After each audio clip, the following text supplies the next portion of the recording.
Sí. Pero cuando tomaba envión y tenía un tema que para él era central, yo diría que se desempeñaba bien. Y ese día vi cómo este cura le venía a rendir honores a Metol, a decirle que lo había destrozado cuando él impulsó a lo que él llamaba los obispos conservadores de Iberoamérica para llevarlos al terreno de lo que ellos llamaban los curas de la liberación. Y Metol le destrozó un argumento detrás de otro.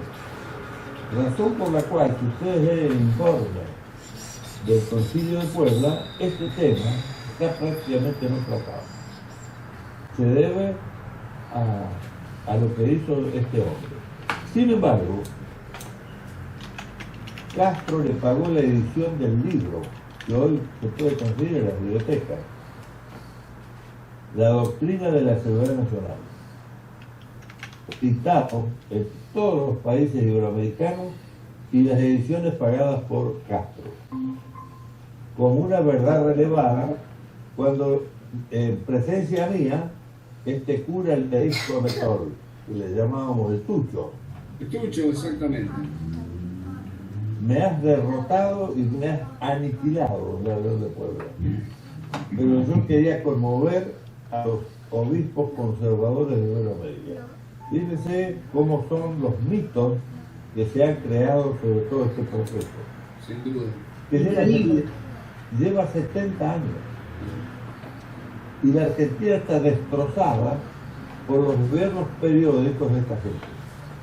Y ahora están los sectores finales. Esta mujer ha cometido una cantidad de errores garrafales de tipo de latrocinio. 2.500 millones de dólares le están pidiendo en la pena para devolverle al Estado. Mire la cantidad que todavía podrá descubrirse en el futuro. Sí, por supuesto, por supuesto. Para que se den cuenta. Pero son las 27 Está bien. y estamos en tiempo. General, está el coronel Prada, que lo quiere saludar. Pero, buenas tardes, mi general. Le traigo un saludo de un camarada suyo, el coronel Boán, compañero suyo de curso de Estado Mayor acá en Uruguay. sí, señor. Y andaba por ahí Agosto, que me llamó el otro día por teléfono. Bueno. Lo conocen Agosto. Sí, señor, ¿cómo no? Bueno, Sí, señor. que creo que vive en la costa, por Atlántida, por ahí vive.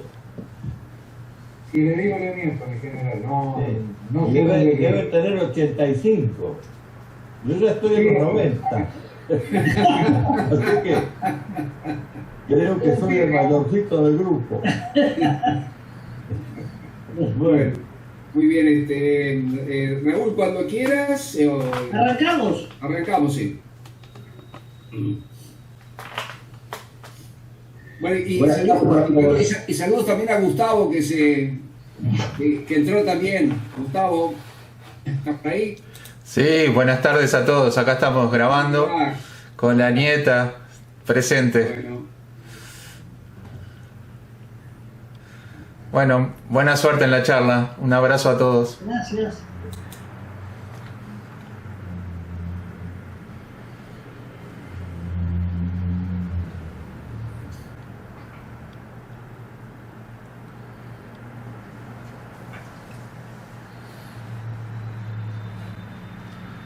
Ahí tienes que poner ignorar. Sí, perfecto. Ah, ¿te quedó? Porque tengo que... Tenés el efecto espejo.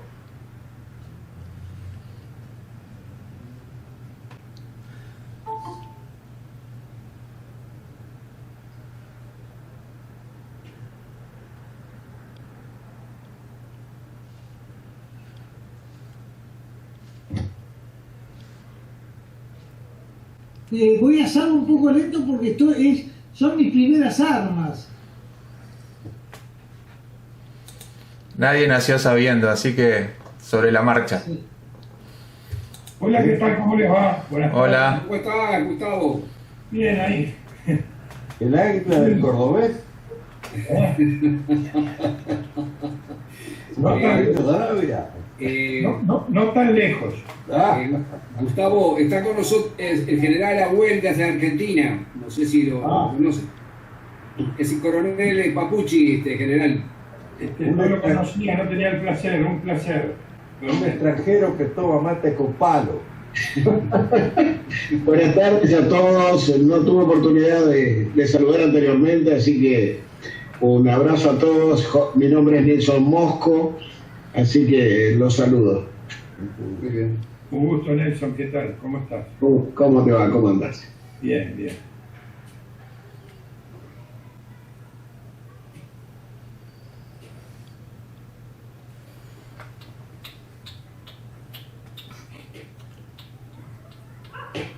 General, para la charla, aprovechamos un poco el tiempo. Para su charla del 6 de septiembre, más o menos ¿cuánto calcula que le va a llevar la disertación? El tiempo que ustedes me den. ¿Le parece bien una hora y media? Bueno, entonces hacemos lo siguiente. Yo hablo 1 hora y media hora la tenemos de preguntas y respuestas. Perfecto, perfecto. Porque me parece que es más interesante lo que ustedes pueden preguntar de lo que yo puedo decir. Y mientras tenga argumentos, les voy a decir, bueno, sobre este tema puedo decirles algo. Perfecto, perfecto. Les quiero decir, yo he sido durante 45 años profesor universitario. Yo soy doctor en Relaciones Internacionales, es decir, he estado en la carrera de Ciencias Políticas, Relaciones Internacionales y Sociología. En función de ello, fui creando en las universidades la licenciatura en Estrategia y la licenciatura en Polemología. Esto le puede interesar a Prada. Sí. Que son disciplinas no conocidas por los iberoamericanos, que pagamos muy alto precio por no conocer todo esto. Hay una inmensa cantidad de civiles que creen que la estrategia es una ciencia militar, todavía. Cuando la estrategia es la teoría de la acción política. Claro. Y la guerra es un hecho político, un hecho sociopolítico. Los militares tienen una faz. Ahora bien, las guerras actuales tienen mucho más cantidad de problemas políticos, sociológicos, psicológicos. Los Estados Unidos nuevos tienen psicólogos sociales, porque la mitad del esfuerzo de guerra es propaganda y contrapropaganda. Lo están viendo en la guerra de Ucrania con Rusia. Información y desinformación. ¿Por qué? Porque las guerras salieron de los teatros de operaciones militares y se han posado sobre la sociedad. Y la masa de las guerras activas son guerras civiles, guerras internas, como es la guerra de Ucrania con Rusia, dentro de una misma etnia, como las que hemos vivido nosotros en el siglo pasado.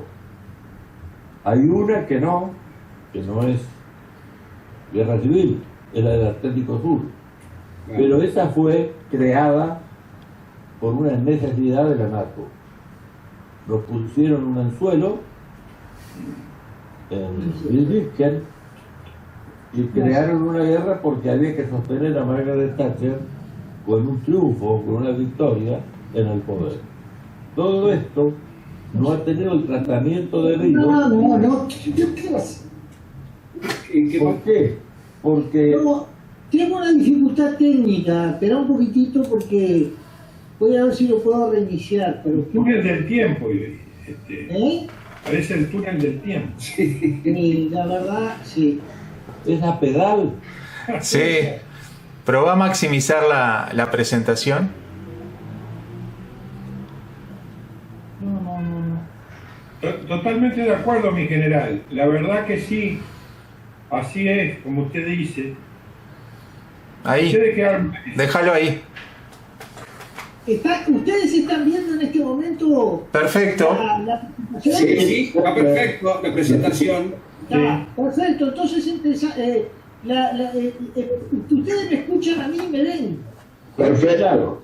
Sí, no hay problema. No hay problema. Arrancamos Sí, claro. entonces. Bueno, arrancamos.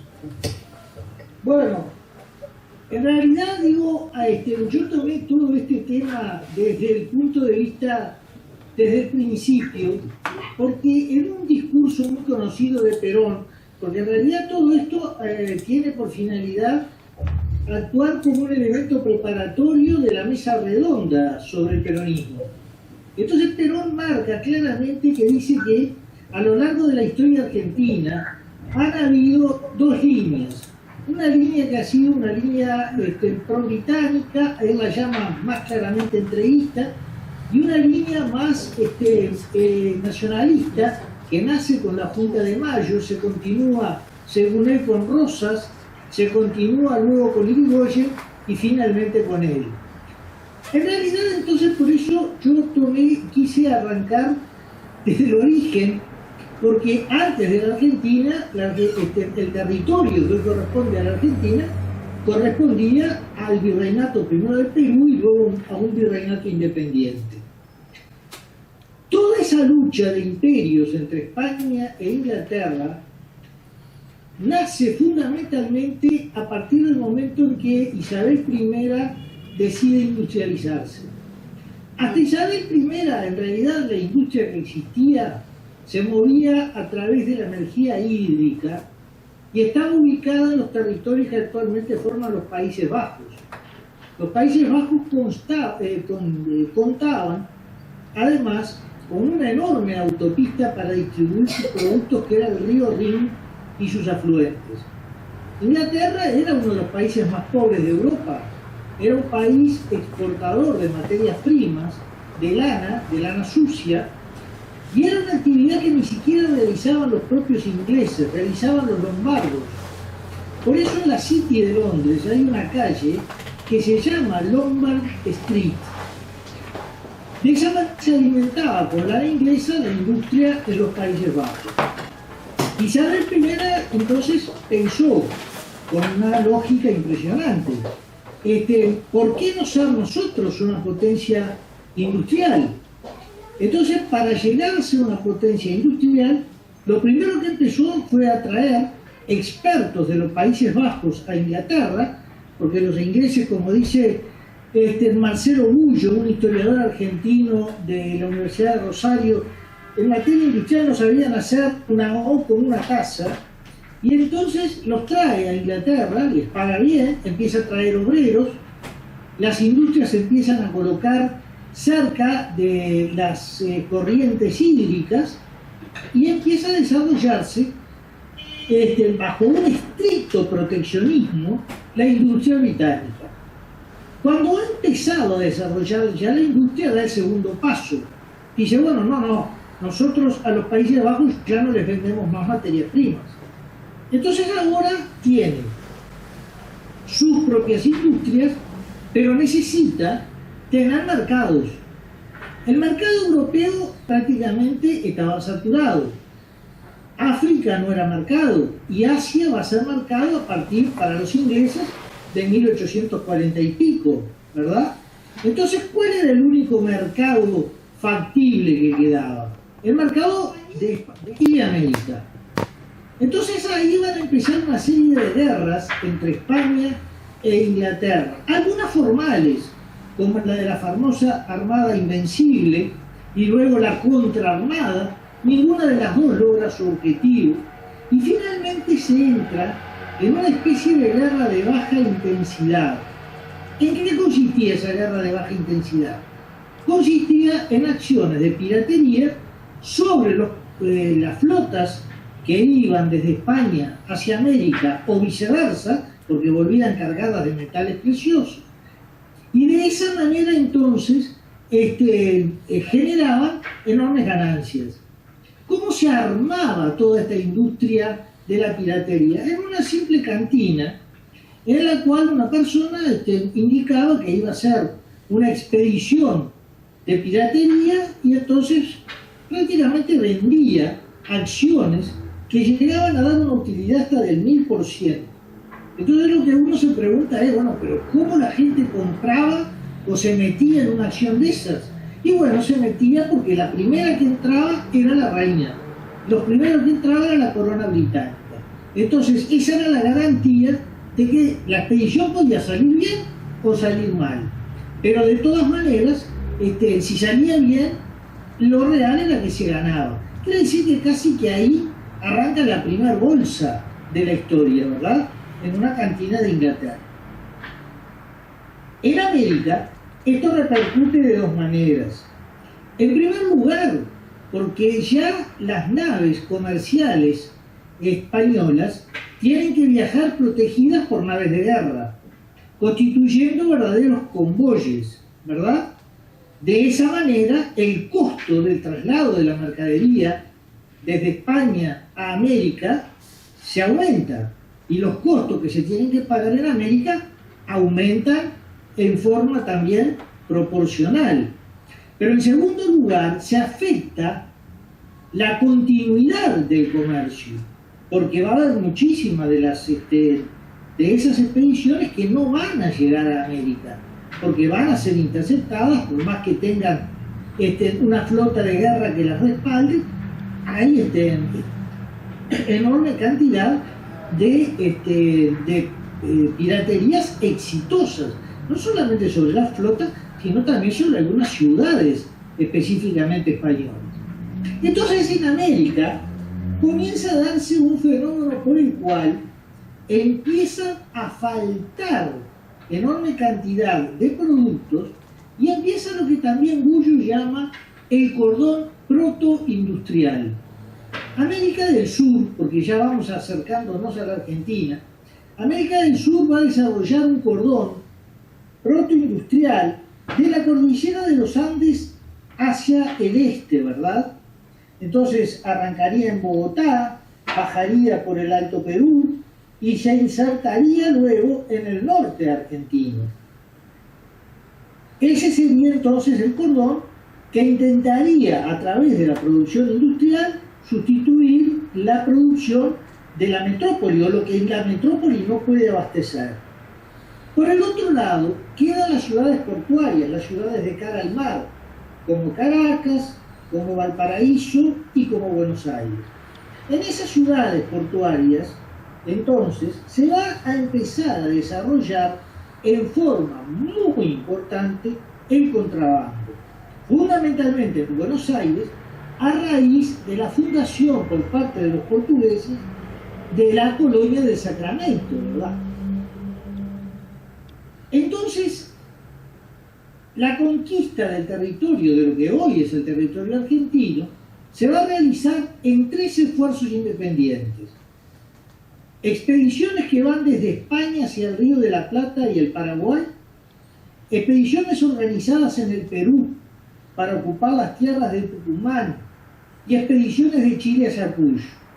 De allí surgen 3 grandes subdivisiones: la Nueva Andalucía, después dividida en Río de la Plata y Guairá, Paraguay; Córdoba del Tucumán, que depende, vuelvo a repetir, del Virreinato del Perú; y el corregimiento de Cuyo, que depende de la Capitanía de Chile.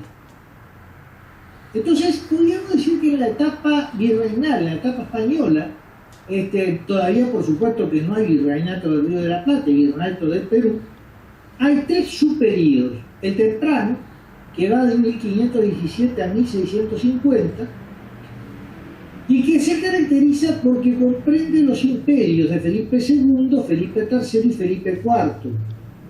Los 3 pertenecen a la dinastía de los Austria, ¿verdad? De los Habsburgos. ¿Por qué se crea entonces el puerto en el Atlántico? Por el peligro de la expansión de los lusitanos hacia este territorio, ¿verdad? Y fundamentalmente, lo más importante, el control que puedan tomar de los 2 grandes ríos que entran al centro de América, que son el Paraná y el Uruguay. Estas tierras no tienen oro. Entonces, la economía hasta el siglo XVIII es una economía de subsistencia. En realidad, muy similar a lo que contaba el doctor Kikut de Costa Rica, ¿verdad? Inclusive en 1594 hay una prohibición de sacar el oro y plata del Alto Perú por Buenos Aires. Quiere decir que el puerto destinado al traslado de los metales preciosos sigue siendo Lima. Pero el Alto Perú ya empieza a ser destino de carretas y de muebles producidos en Tucumán, de cereales que se empiezan a producir en el noroeste argentino, ¿verdad? La provincia de La Rioja, la provincia de Salta, la provincia de Tucumán, la provincia de Santiago del Estero, los tejidos de Santiago del Estero, y por supuesto estamos en una época en que no hay ni carreteras ni ferrocarriles y el transporte se hace en mulas. Y los criaderos principales de mulas se van a realizar entonces fundamentalmente en el norte de Córdoba y en el norte de la provincia de Santa Fe. Las mulas viajan cargadas de estos productos que se producen en el noroeste argentino hacia el Alto Perú, hacia Lima y hacia Bogotá, ¿verdad? Y vienen con productos producidos a su vez en esas regiones hacia el noroeste argentino. Quiere decir que la gran actividad protoindustrial de la que va a ser la futura Argentina está dada en el noroeste, porque Buenos Aires y la parte, lo que sería la provincia de Buenos Aires, solamente empieza a practicar una ganadería de tipo extensiva, donde lo que interesa fundamentalmente es el cuero, y inclusive la carne muchas veces es desechada, ¿verdad? Si ustedes miran este mapa, se ve claramente cómo en el noroeste de la Argentina se van desarrollando una enorme cantidad de ciudades muy prósperas, con una economía industrial incipiente pero importante, con una ocupación plena y con grandes ventajas, porque había una moneda única que era el real de A8, la moneda que va a llegar hasta mucho después de la descomposición del imperio en español. Inclusive en China se va a dejar de usar el real de A8 cuando la revolución de Mao Zedong. Hasta la época de Mao se usaba el real de A8 en intercambios. ¿Por qué? Porque el real de A8 llega a Filipinas y a través de Filipinas España hace el comercio con China y el comercio con Japón, porque China y Japón no comerciaban entre sí, pero sí lo hacían a través de Filipinas. Y luego se ve acá el desarrollo de Cuyo y acá aislada Buenos Aires. Por supuesto que Montevideo todavía era una ilusión, Montevideo ni siquiera existía. En el subperiodo medio se va a dar un hecho clave para mí, muy importante, en el año 1663, donde se instituye el Camino Real de Buenos Aires a Lima, por orden del capitán general de la Gobernación del Plata y presidente de la Real Audiencia de Buenos Aires, José Martínez de Salazar. Ese camino que se va a realizar hacia Buenos Aires, entre Buenos Aires y Lima, va a tener el equivalente, o digamos dos rutas, la ruta del norte, que creo que es la ruta 9, que yo la he recorrido, y la ruta 7, que es la que iría hacia Mendoza, ¿verdad? O sea que son las dos vías por las cuales se puede llegar al Perú, por la vía de Chile o por la vía del Alto Perú, ¿está? Como el avance de los portugueses sigue y fundan la colonia del Sacramento, en 1724, como respuesta, se funda la ciudad de Montevideo. La ciudad de Montevideo, que es un puerto militar, ¿verdad? Un destacamento militar que en realidad tiene por finalidad frenar el expansionismo portugués. La esclavitud en Argentina y en Uruguay fue escasa, y si nosotros comparamos los números con los números que hay desde el punto de vista del Brasil, del imperio portugués en todo lo que es la explotación de caña de azúcar, en Bahía, es absolutamente inferior, ¿verdad? Pero lo importante es que se sigue desarrollando el cinturón protoindustrial. Aumenta la plantación de algodón en Santiago del Estero, la cría de cabras, la cría de ovinos, y aparece la incipiente industria textil, La talabartería se fabrica todo lo que se imaginen en cuero en Tucumán, además de las carretas que son enviadas también al Alto Perú. Volvemos a repetir la cría de mulas en Córdoba y norte de Santa Fe. Y el cultivo de la yerba mate en Misiones, porque contrariamente a lo que se cree actualmente, o lo que pasa actualmente, donde el mate es algo propio únicamente del Río de la Plata prácticamente, en aquella época se le llamaba el té de los misioneros o el té de los jesuitas, y se tomaba también en Chile y se llegó a tomar también como té en inclusive Bogotá. Pero además se usaba mucho el mate, la yerba mate, en las minas del Alto Perú, ¿verdad? Y fíjense ustedes los olivos también en Catamarca y La Rioja. ¿Por qué?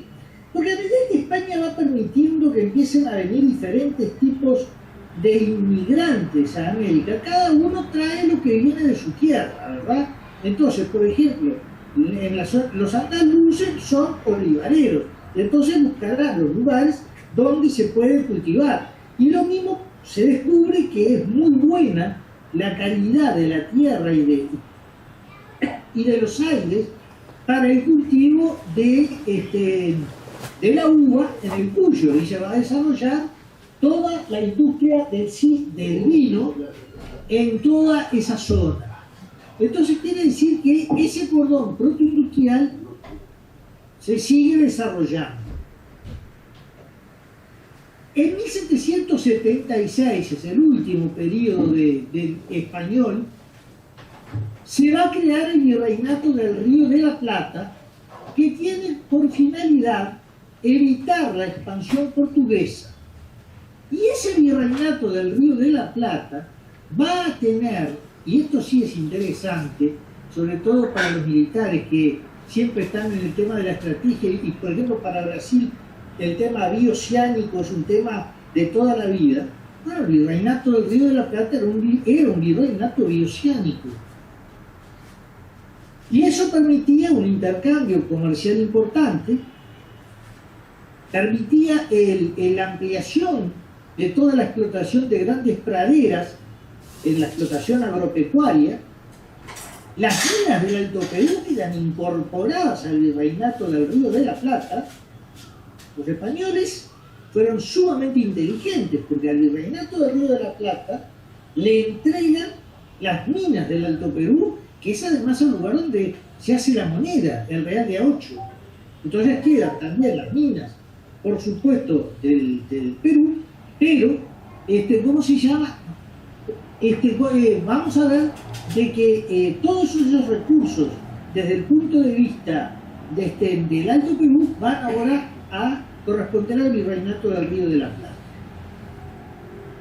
Y se da un paso más todavía, porque el 12 de octubre del 1778 se establece el Reglamento de Libre Comercio, que permitió un comercio libre y protegido entre el Imperio Español y sus territorios de América. Quiere decir que antes todos los puertos que no tenían la posibilidad de comerciar con España quedan habilitados. Se habilita un enorme número de puertos. Entre ellos se habilita el puerto de Buenos Aires. Entonces el puerto de Buenos Aires empieza a partir del año siguiente, del año 1779, a ser un puerto con capacidad de comerciar. Y eso genera entonces una gran división. Por un lado, un puerto con una capacidad de comerciar, con una capacidad importantísima de comerciar, y por el otro lado, un cinturón de una industria primitiva que funcionaba en la medida que estuviera protegida, como toda industria, porque la industria inglesa le llevó 100 años, poder entrar a tener un libre comercio, y a la industria de Estados Unidos 90. Digo, las industrias se desarrollaron siempre bajo una estricta protección. Y en 1794 surge la British Commercial Room en Buenos Aires, que va a funcionar hasta 1840. Porque entre esos avatares hubieron periodos en los cuales hubieron guerras entre España e Inglaterra y periodos en que no hubo guerra. Entonces, a partir de esta apertura comercial, uno de los que empieza a comerciar también es Inglaterra, que crea su propia cámara de comercio.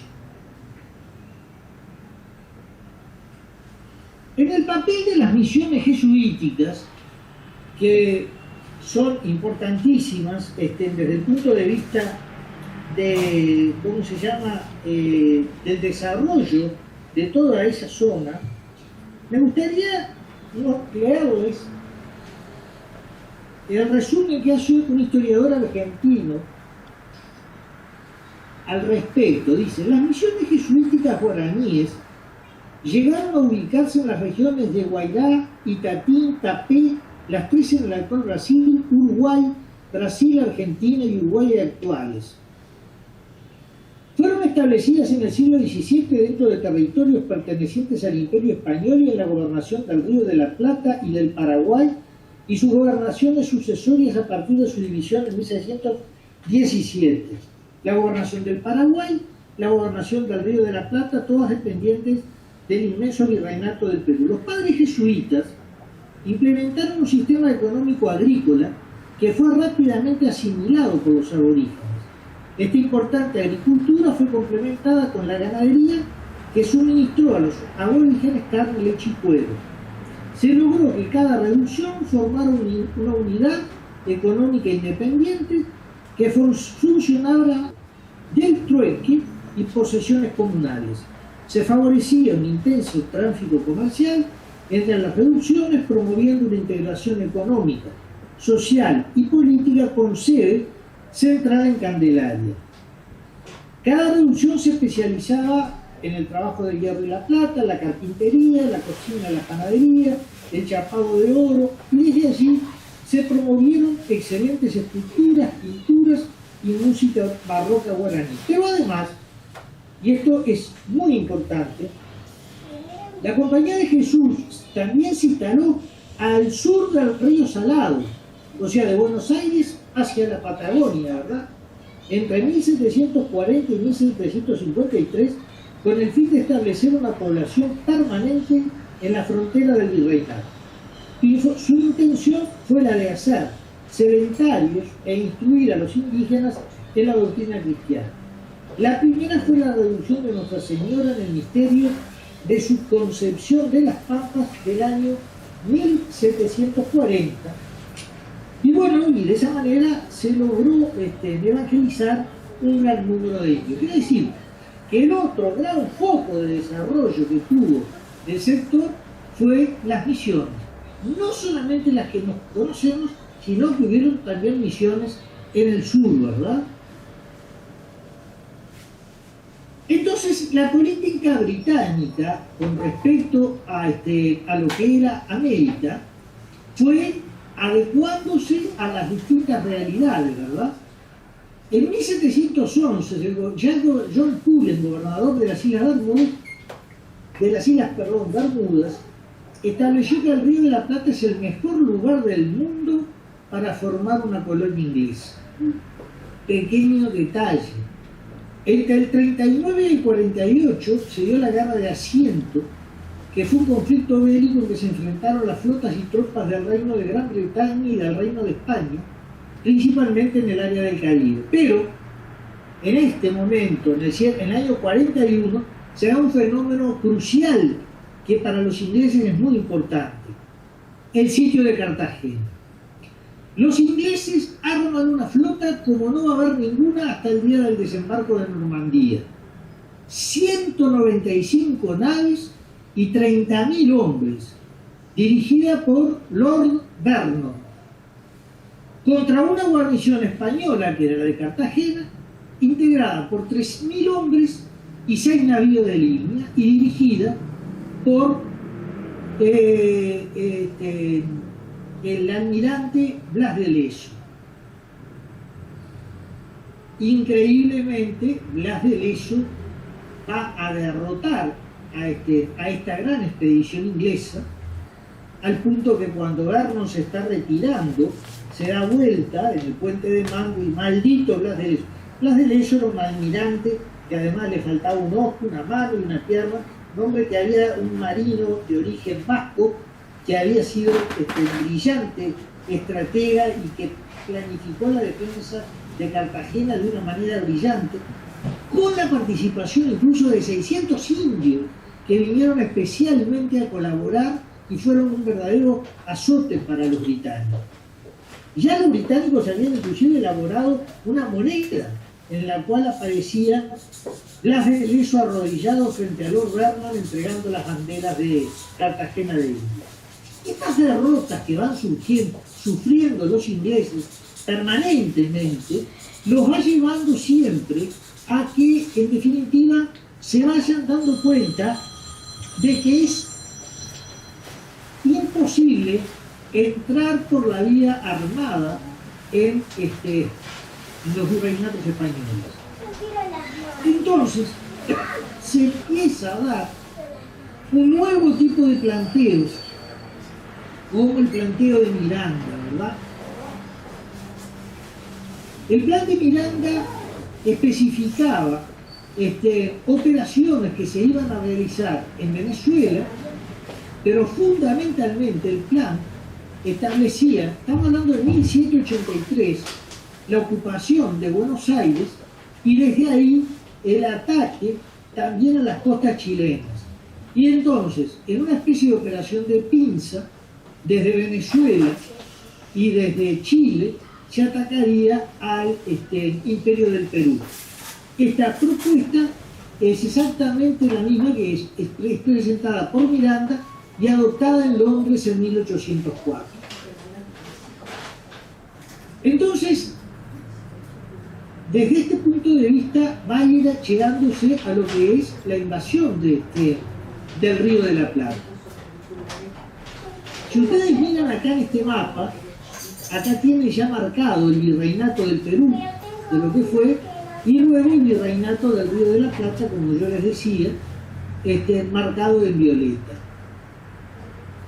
¿Qué va pasando en esos años? En esos años se van dando cambios muy importantes desde el punto de vista de las alianzas, ¿verdad?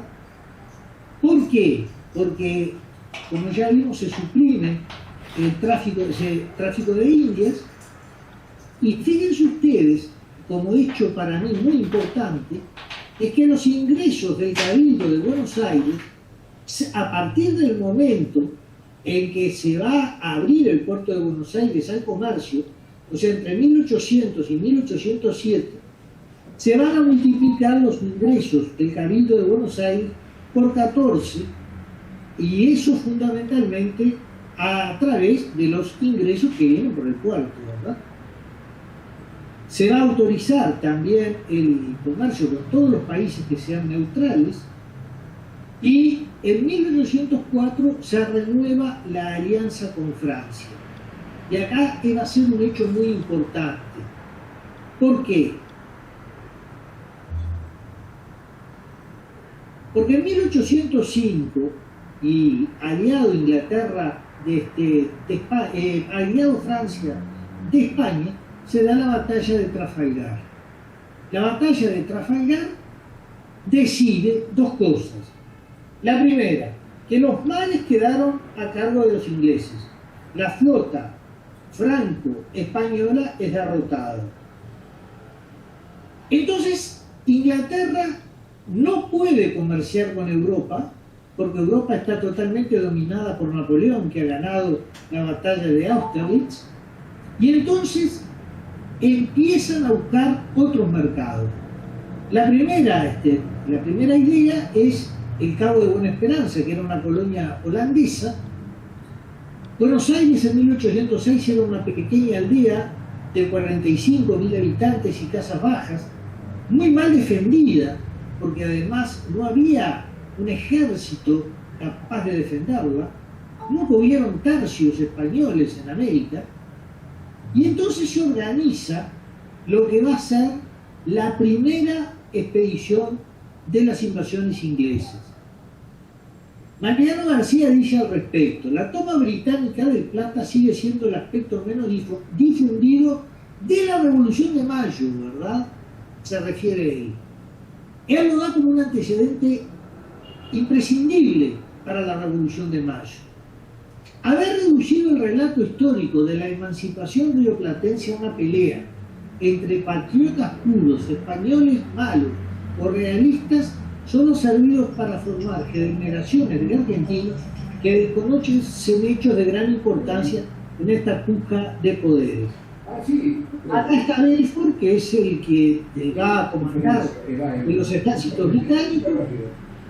Este es el Marqués de Sobremonte y este es Liniers. Sí. Yo sobre las invasiones inglesas no voy a hablar, simplemente voy a marcar los hechos que para mí son muy importantes. En primer lugar, Buenos Aires cae y Buenos Aires es ocupada durante 46 días. En esos 46 días de invasión, de ocupación británica, donde ondea la bandera británica en el fuerte de Buenos Aires, hay un número importante de familias que van a jurar lealtad al rey Jorge III de Inglaterra. Por supuesto que se va en ese momento a decretar obviamente la libertad de comercio y la reducción de los aranceles. Es el primer punto. La invasión va a ser desmembrada, se va a lograr echar a los ingleses de Buenos Aires, pero a partir de un ejército que va a organizar Liniers, y aparece acá por primera vez los llamados regimientos criollos. Hay un audio abierto, por favor. O sea que aparecen por primera vez en ese momento regimientos criollos. Pero en 1807, como resultado, ya expulsados esta primera invasión inglesa, el 10 de febrero se produce un hecho que realmente es un hecho muy significativo, y es que se depone al virrey Sobremonte, que recuerdan ustedes que había escapado hacia la ciudad de Córdoba intentando organizar la resistencia. Es detenido. Los ingleses de todas maneras se hacen del total del tesoro que hay en Buenos Aires, y en 1807 el Cabildo designa como virrey a Santiago de Liniers. Quiere decir que por fuera del rey, por fuera de lo que está sucediendo en España, se designa un virrey. En la segunda invasión cae la ciudad de Montevideo, se llena de mercadería británica, ¿verdad? Pero cuando van a tomar Buenos Aires, y ya esta expedición es una gran expedición, una expedición muy importante, que supera los 10.000 hombres, se encuentran con un ejército no solamente dispuesto a hacerle frente, sino que toda la ciudad se va a convertir en un foco enorme de resistencia para el ejército inglés. Se dice claramente cada casa, cada calle, cada azotea es defendida palmo a palmo, y ese ejército, que era un ejército realmente importante, es nuevamente derrotado, ¿verdad? Pero en los meses que ha estado ocupada Montevideo, las mercaderías británicas comenzaron a llegar bajo la forma de contrabando desde Montevideo y aquí en Ensenada a Santa Fe por el río Paraná y de allí a todo el virreinato. Quiere decir que esa práctica se extendió a raíz de las invasiones inglesas, yo diría que en forma bastante importante. El diario Times de Londres dice sobre las invasiones inglesas: el ataque sobre Buenos Aires fracasó y hace ya tiempo que no queda un solo soldado británico en la parte española de Sudamérica. Los detalles de este desastre, quizás el más grande que ha sufrido este país desde la guerra revolucionaria, se refiere a la pérdida de las 13 colonias, fueron publicados ayer en un número extraordinario. El ataque, de acuerdo al plan preestablecido, se llevó a cabo el 5 de julio y los resultados fueron los previsibles. Las columnas se encontraron con una resistencia decidida. En cada calle, desde cada casa, la oposición fue tan resuelta y gallarda como se han dado pocos casos en la historia. Es claro que existía un enorme número que no tenía ningún interés en pasar a ser una colonia británica, ¿verdad? Acá vemos nosotros entonces la diferencia que se fue generando en todos estos años, porque esto va a ser decisivo en el desarrollo de la historia argentina. Sí, claro. Protoindustrial que yo hacía... Muy bien, ¿cómo no podés entrar? Ay, qué lástima, qué lástima. Ricardo, ¿puedes apagar el audio? Asistiendo a la charla de Fraga. Ahora hay un cordón entonces protoindustrial. no, entonces no. Porque está protegido, siempre fuiste tránsito. está integrado, es fundador de ciudades, es creador de trabajo genuino. Y por otro lado están las ciudades periféricas de cara al mar con gran dependencia del contrabando. Sí, no.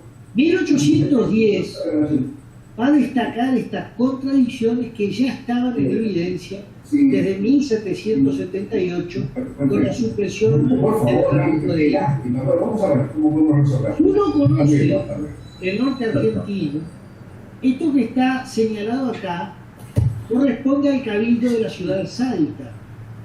La ciudad de Salta, que tenía un desarrollo en ese momento enorme por ser parte de ese cordón protoindustrial y comercial, y este es el cabildo de la ciudad de Buenos Aires, que era la capital del virreinato. Y si uno lo mira, realmente, ¿verdad? En realidad toda la ciudad de Salta tiene enorme cantidad de edificios hermosos, ¿verdad? De esa época colonial.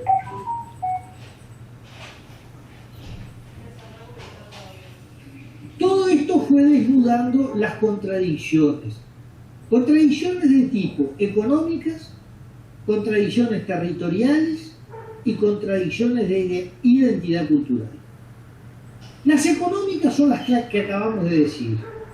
Un cordón protoindustrial que necesita una política proteccionista para desarrollarse y puertos que lo que desean es desarrollar el libre comercio. ¿Verdad?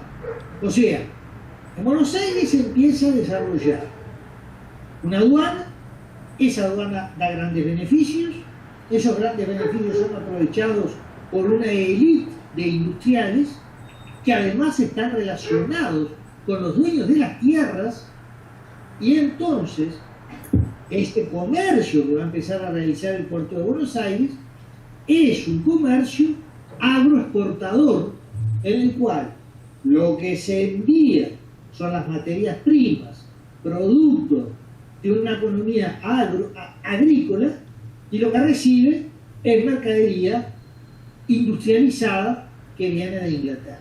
Entonces, ahí hay una enorme diferencia, porque evidentemente ese cordón protoindustrial sin la protección que tenía naturalmente, porque España no lo hacía por protegerlo, se había dado por una necesidad histórica, ese cordón entra a competir antes de estar preparado para competir.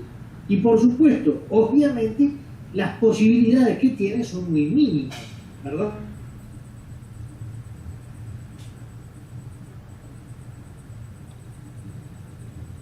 Estados Unidos se hace independiente, hay una conversación entre Hamilton y Washington.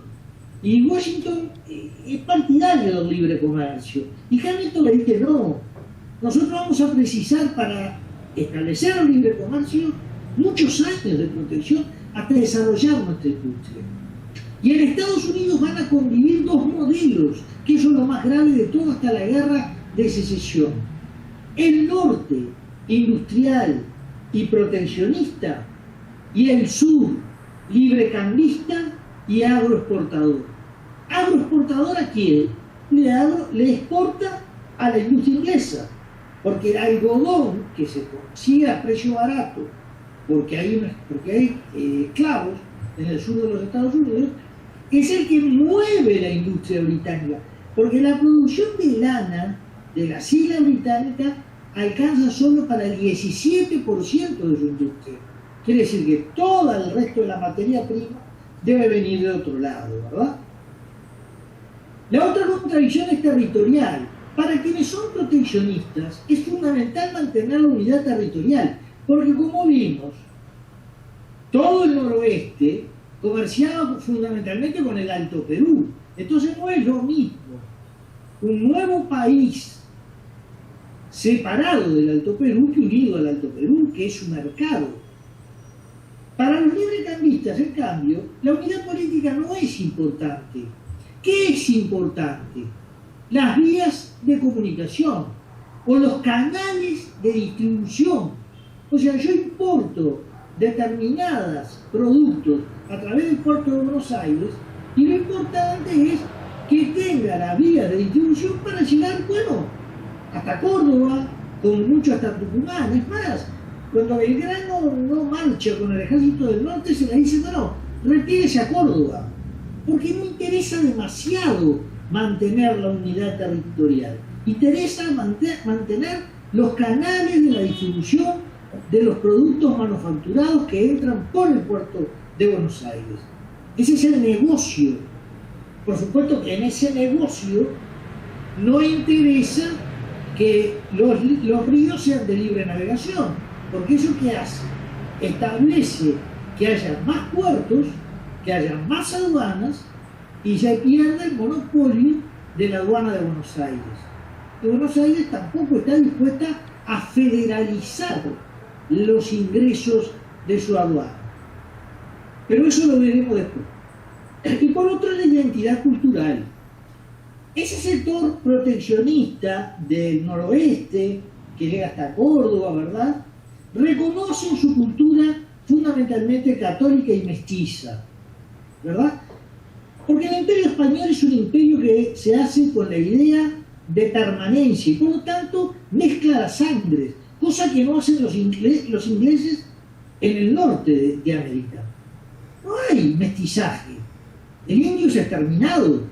Acá el indio que muere por razones de enfermedades o de trabajo, digamos, también en las minas en condiciones no de las mejores, ¿verdad? Pero hay una tendencia al mestizaje.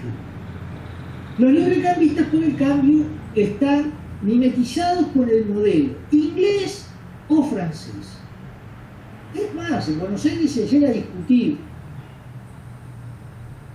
si en el nuevo Estado se va a hablar inglés o se va a hacer francés.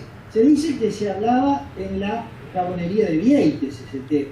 No sé si es verdad o es fantasía, pero de hecho es verdad eso, porque incluso cuando se habla, cuando un niño le pregunta a Sarmiento, maestro dice, ¿dónde está el África?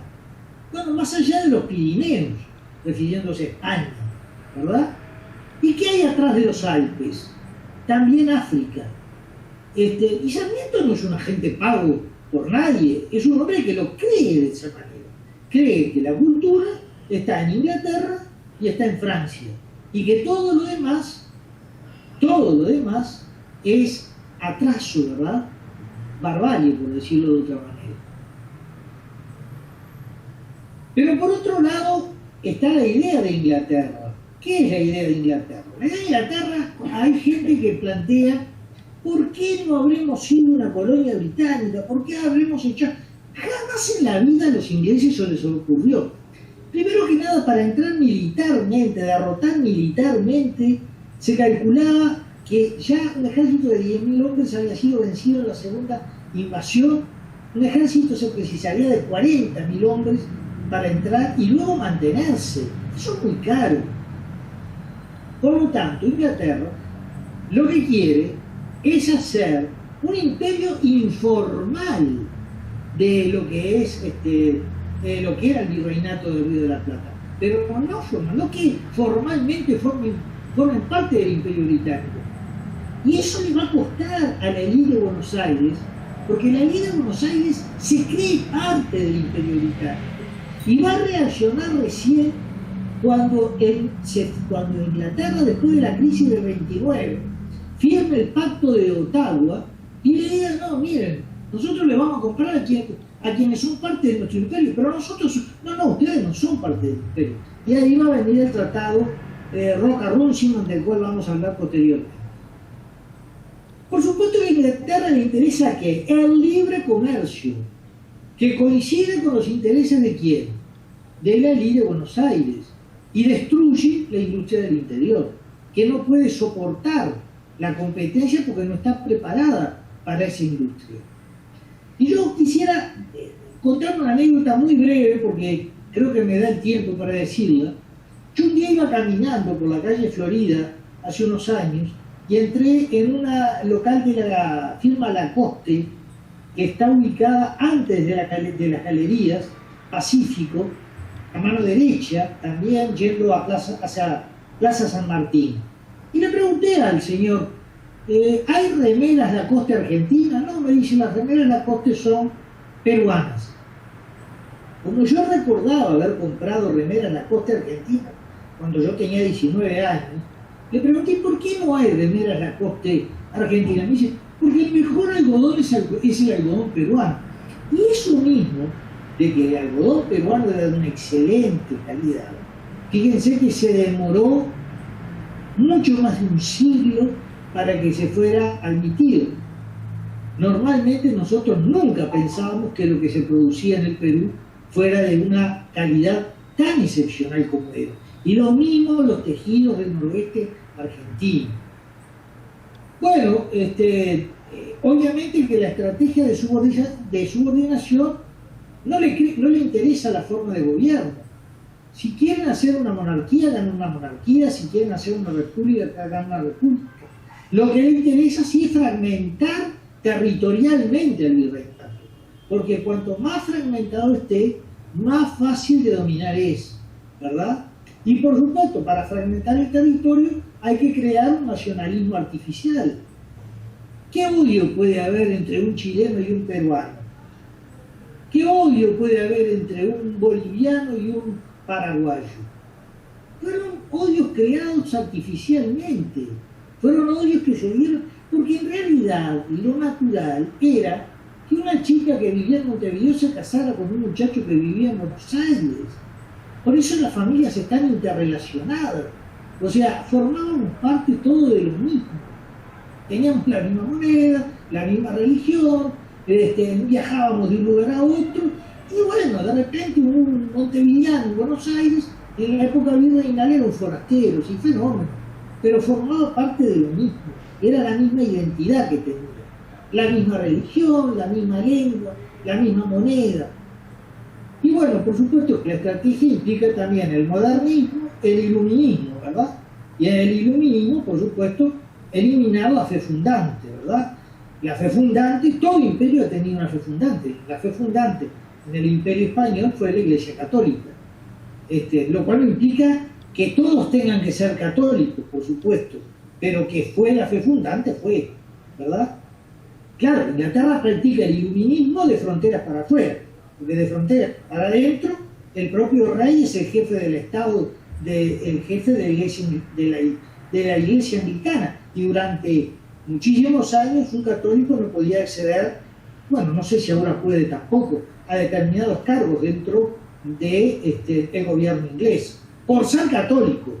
No importaba que fuera honesto, deshonesto, bueno o malo. Eso lo irradiaba de determinados cargos. Y por supuesto, quitar la idea de trascendencia y llegar un poco a lo que estamos viviendo ahora, el relativismo absoluto, ¿verdad? Pero la piedra angular de todos estos es la hispanofobia. La hispanofobia, la leyenda negra, son las piedras angulares en los cuales se va a mover la política británica desde Isabel I en adelante. Y va a ser la operación más brillante de toda la historia de relato. El relato de la leyenda negra es el relato más brillante elaborado contra el cual España nunca supo luchar, y hay que reconocerlo. Previo a la Junta de Mayo, por supuesto que ya habían intentos de los británicos para que se diera esa separación del virreinato de España, ¿verdad? Mariano Moreno era secretario de la British Commercial Room. Va a tener un papel muy importante dentro de la Junta de Mayo. Pero en el año 1800, Maitland, que era un teniente general del ejército británico, hace un plan que es el de controlar Buenos Aires, tomar posiciones en Mendoza, cruzar la cordillera, derrotar a los españoles y controlar Chile, continuar por mar y controlar al Perú. Y además, digo, más allá de esto, porque yo no creo que San Martín se haya basado en esta estrategia.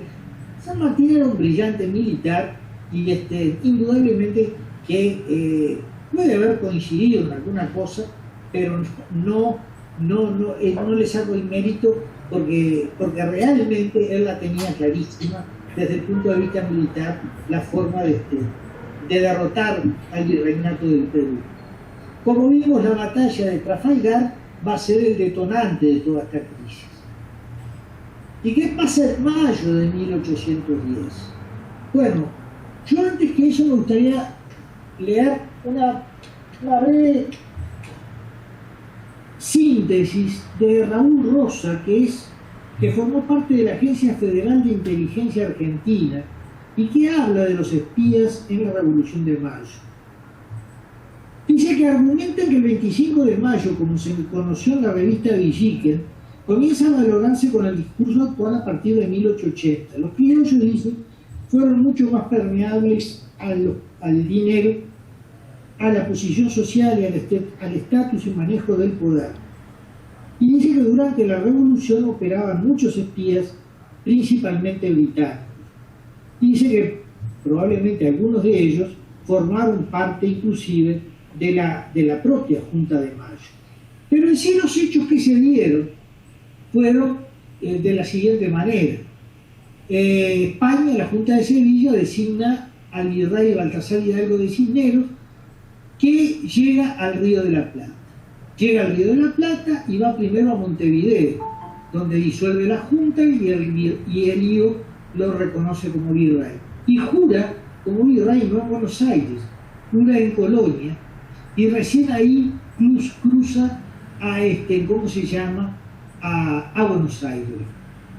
En Buenos Aires se van a dar una serie de fenómenos que vamos a ver a continuación, pero en definitiva lo importante es que se hace pública la noticia de la caída de la Junta de Sevilla y aparentemente de la toma total de España por parte del ejército francés. Esas informaciones son traídas por fragatas inglesas. El 24 de mayo, entonces, se designa Cisneros presidente de una junta, 24 de mayo de 1810, pero por influencia de Saavedra esa junta se disuelve. Que, en pocas palabras, lo que sucedió fue que llega un nuevo virrey, que ese nuevo virrey no tiene la seguridad de que va a tener respaldo en Buenos Aires, sabe que hay movimientos al respecto, se instala de todas maneras en Buenos Aires, se llama ya a una dirigida por el propio virrey, pero no es esa la idea, no es la idea de que sea el virrey quien dirige la Junta, por lo tanto, el 24 de mayo disuelto. Entonces, el 25 de mayo se hace la convocatoria de la Junta de Mayo que nosotros conocemos históricamente. La convocatoria a la plaza se realizó por invitaciones, ¿verdad? En general, en la Junta se van a ver dos posiciones. Una que es más conservadora, más conciliadora, es la posición de Saavedra, y una posición que es más radical, que es la de Mariano Moreno, que llega a decir inclusive que hay momentos en que la moderación no es cordura. Entonces, esa junta se impone, se afirma como tal, y el 26 de mayo, bajo protesta, juran la fidelidad o la obediencia a la Junta, el Cabildo, la Real Audiencia y la Real Hacienda, que eran las autoridades más importantes. El fiscal Caspe, que se van a negar, recibe esa apaleado, ¿no? La Gaceta de Buenos Aires, que es en su primer número, no informa la caída de la Junta de Sevilla, pero no de que la Junta se ha trasladado a Cádiz. Vuelvo a repetir que eso marca una cuestión bastante importante. Pero el 22 de junio, hay una balandra inglesa que se llama Dark y que su dueño es Mark Byfield. Me gustaría leer una cosita con respecto a este señor y a esta balandra inglesa.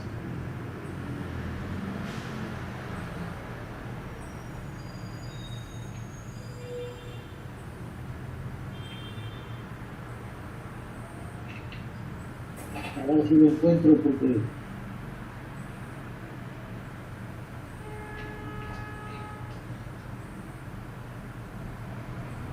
Bueno, no importa, no lo encuentro en este momento, pero el hecho es que en esa balandra, que era una balandra que usaba este señor Byfield para el contrabando, es donde se va a embarcar hacia las Islas Canarias al virrey, a los miembros de la Audiencia Real, a los miembros de la Real Audiencia, y en ese arreglo que se hace, la REA le ofrece a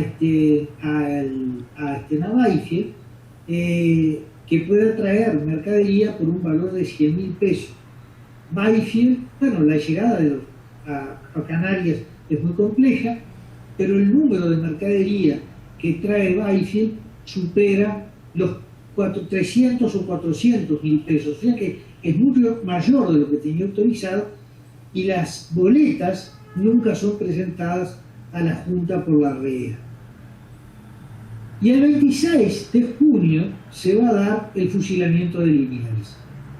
El fusilamiento de Liniers es clave porque Liniers era un hombre que tenía un gran ascendiente sobre todo lo que era el ejército en Buenos Aires. La vuelta de Liniers evidentemente hubiera sido preocupante para la Junta.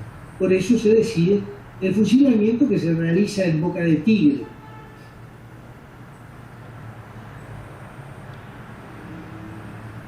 Entonces, como resultado, y acá ya vamos avanzando, ya vamos a ir mucho más rápido, al final de 1810 llegan lo que se llaman los diputados de la Junta Grande.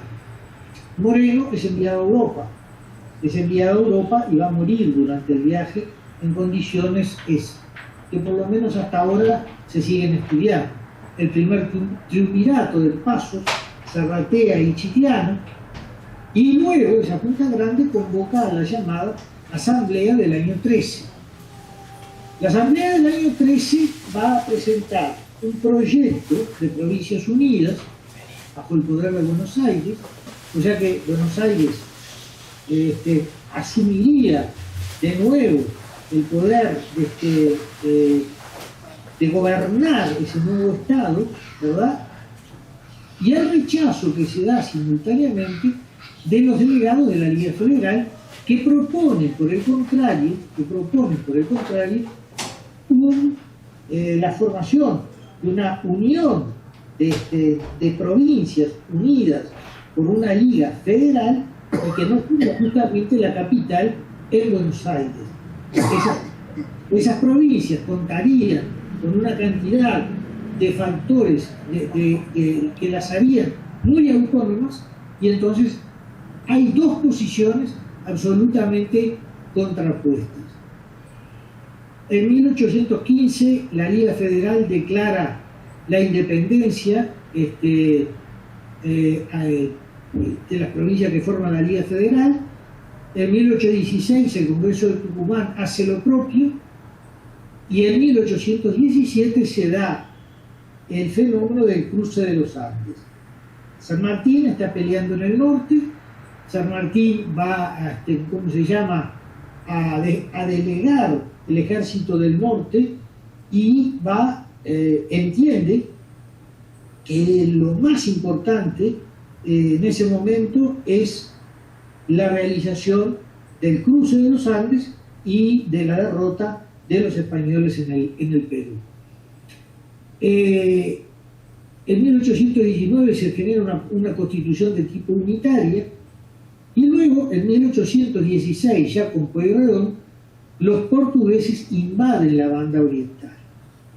La invasión de la banda oriental deja solos a los orientales en ese momento y se va a producir, por supuesto, una invasión de un ejército absolutamente superior al ejército que le puede oponer resistencia, la derrota, pero las provincias que formaron la Liga Federal atacan Buenos Aires y se da la batalla de Cepeda el 1 de febrero de 1820 y el Tratado de Pilar el 23 de febrero de 1820.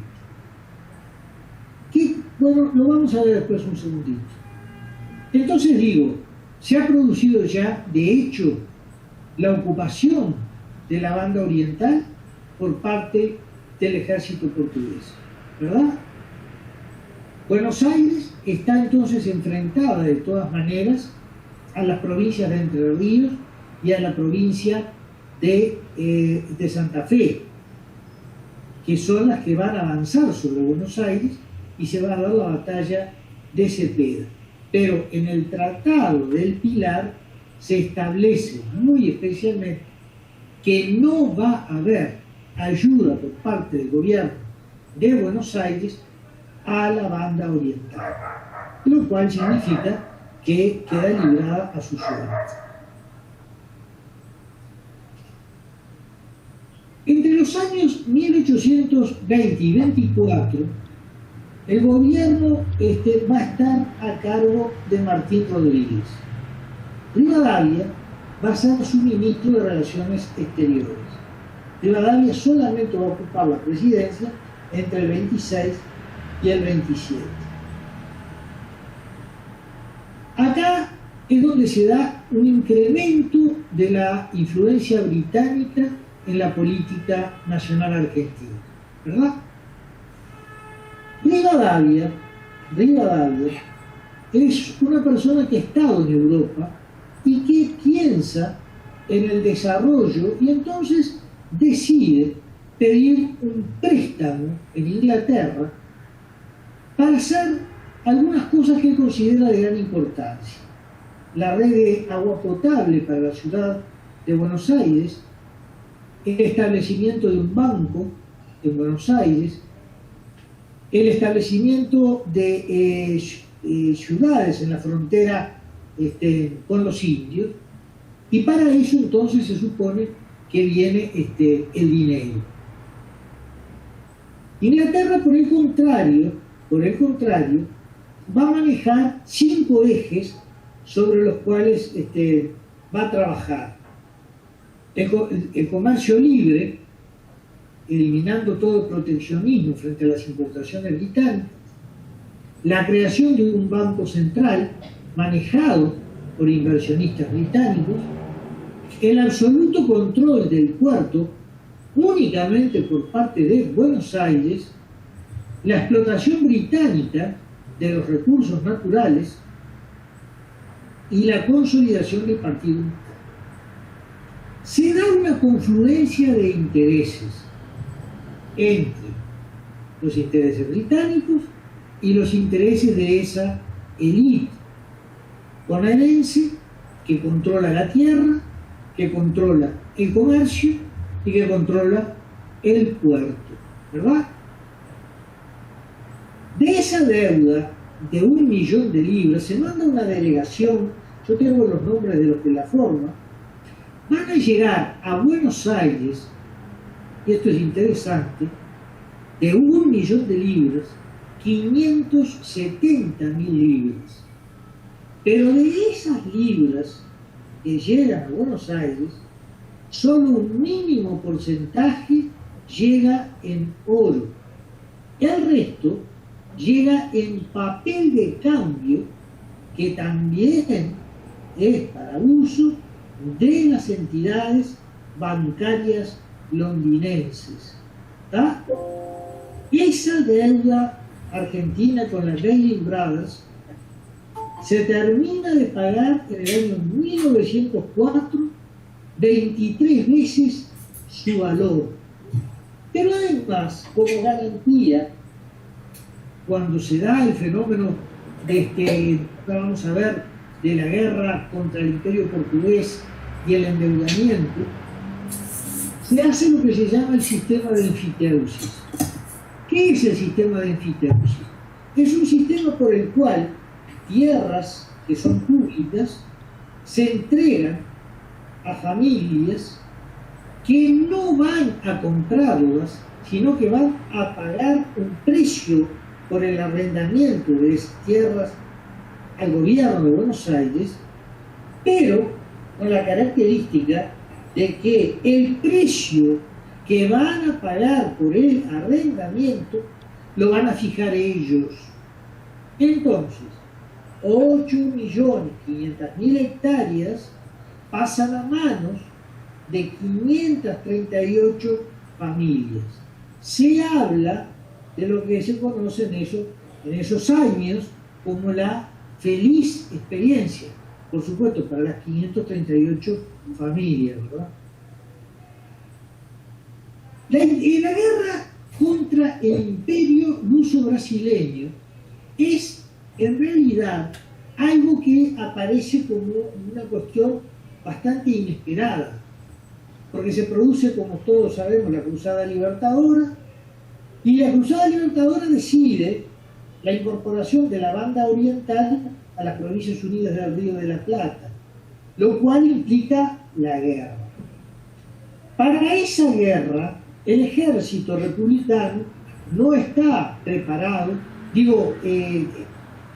va a cumplir una brillante actuación con un triunfo impresionante en la batalla de Ituzaingó, ¿verdad? Pero inmediatamente no tiene apoyo logístico, cruza la frontera nuevamente al departamento de Cerro Largo en condiciones muy deplorables. Los brasileños bloquean el puerto de Buenos Aires. Entonces se envía la primera misión al Río de Janeiro, con la cual lisa y llanamente se entrega la banda oriental al imperio del Brasil. Posteriormente, las negociaciones van a continuar y por distintos motivos Inglaterra va a tener un papel relevante, indudablemente, y se genera Uruguay como un Estado independiente.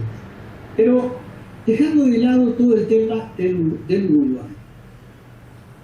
Las negociaciones de Manuel García, que entrega la provincia oriental, más una constitución unitaria que le da de nuevo el poder a Buenos Aires, genera un levantamiento en La Rioja por parte de Facundo Quiroga, que vemos acá, al cual se unen Córdoba, Santa Fe, Entre Ríos y Corrientes, y eso va a generar el fin del apoyo de Rosas a Rivadavia. El fin del apoyo de Rosas a Rivadavia es lo que determina que Rivadavia renuncia a la presidencia, y es el episodio por el cual Rivadavia se lleva su sillón. En realidad el sillón siempre le perteneció a él, lo llevó cuando asumió y se lo llevó cuando se fue. Y entonces deja la presidencia de Rivadavia, que estaba más en consonancia con los intereses de Buenos Aires que de las provincias, y asume Dorrego, que es un hombre más más acercado al federalismo, ¿verdad? Pero una vez que se termina de decidir la independencia de la provincia oriental, el ejército argentino que había participado junto con el oriental en la lucha contra los brasileños, regresa. Y con esto regresa el general Lavalle, de lucida actuación durante la campaña de la independencia y de lucida actuación también en la batalla de Ituzaingó, afín a los intereses de Buenos Aires, y entonces se produce el levantamiento de Lavalle. Ese levantamiento de Lavalle del año 1828 termina prácticamente en forma inmediata en el fusilamiento de Francisco Dorrego. El fusilamiento de Dorrego es uno de los hechos más duros de la historia que se ve. Dorrego fusilado sin juicio, y creo que la primera película argentina muda que se hace es Una chaqueta para morir, y esa película narra el momento en el cual Dorrego le pide, creo que al general Lamadrid, una chaqueta para ser fusilado, y le escribe una carta a su esposa en la cual le dice, bueno, una cantidad de cosas muy interesantes, ¿verdad? Dorrego entonces es fusilado, y eso va a generar que haya una reacción de Juan Manuel de Rosas, que va a armar a ese pueblo que era simpatizante, partidario de Dorrego, pero en general el pueblo que está ubicado más que nada en el sector rural de la provincia de Buenos Aires o en la periferia, lo que se llamaba orillero, ¿verdad? Y entonces todo eso termina con el fin del gobierno de Lavalle en el año de 1822. Vamos llegando entonces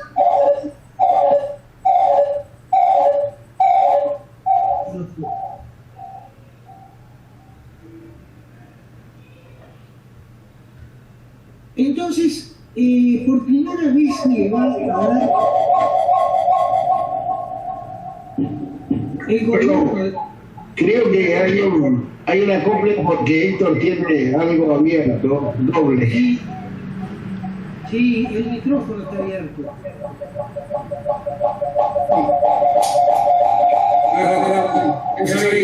Eso ahí. Entonces Rosas en 1829 asume por primera vez la gobernación de Buenos Aires. Rosas, para asumir, exige poderes extraordinarios y es partidario en esa primera etapa de su gobierno del libre cambio. La Argentina queda dividida en 1830 en dos grandes sectores, la Liga Unitaria y el Pacto Federal. La Liga Unitaria está encabezada por Córdoba y el general Paz, que es el que aparece en la foto, y abarca también, o comprende también, a San Luis, La Rioja, Catamarca, Mendoza, Santiago del Estero, San Juan, Tucumán y Salta, y el Pacto Federal a Buenos Aires, Entre Ríos y Santa Fe. A mí me gustaría aclarar que para que se firmara el Pacto del Pilar, después de la derrota del ejército bonaerense por parte del ejército entrerriano y del ejército de Santa Fe, y se firma el Tratado del Pilar, en el cual se establece la libre navegación de los ríos, se establece el Pacto Federal, se establece también una cosa muy importante que es el llamado a un Congreso Constituyente para elaborar una constitución que abarque a todo el territorio del nuevo Estado, ¿verdad? Lo cual no se va a producir. Pero el hecho más interesante, y que yo acá no lo mencioné, es que después del Tratado del Pilar se firma un segundo tratado en una estancia, que es el Tratado de Venegas, en la estancia de Venegas. Y ese tratado ya no es entre Buenos Aires, Santa Fe y Entre Ríos, sino que queda excluido Entre Ríos. Es un tratado que se va a dar entre Buenos Aires y Santa Fe y establece fundamentalmente que Buenos Aires auxiliaría a Santa Fe en caso de una invasión de uso brasileño, que era muy poco probable, pero además hay una gran cantidad de ganado que se envía desde Buenos Aires a Santa Fe, ¿verdad? A Estanislao López, y que quien proporciona ese ganado es el hacendado más rico de Buenos Aires, que es Juan Manuel de Rosas. Quiere decir que ahí se va a producir entonces, todavía dentro de lo que se llama el Pacto Federal, el aislamiento, diría yo, de la provincia de Entre Ríos y de su jefe, de Ramírez, ¿verdad? De Pancho Ramírez. Esto genera una guerra civil inevitable, ¿verdad? En primer lugar, hay que recordar que se va a dar en el gobierno de Rosas la ocupación de Gran Bretaña con apoyo de los Estados Unidos en 1834 de las Islas Malvinas. Normalmente se dice, ¿por qué Argentina no fue a reconquistarlas? Porque no tenía flota, porque las dos embarcaciones de guerra que se estaban haciendo en astilleros ingleses, y los ingleses se las quedaron. Entonces, además se había producido una cesación de pagos del empréstito Lehman Brothers, y entonces Argentina no tenía posibilidad de ir a buscar y a reconquistar esas Islas Malvinas, que tenían valor estratégico por el estrecho de Magallanes, ya en 1834. Fíjense ustedes la importancia que tenían, tuvieron y siguen teniendo, ¿verdad? Entonces va a haber dos caudillos federales que son Rosas y Quiroga, ¿verdad? Y Quiroga va a triunfar en Córdoba, Mendoza, San Luis, San Juan, La Rioja, Tucumán.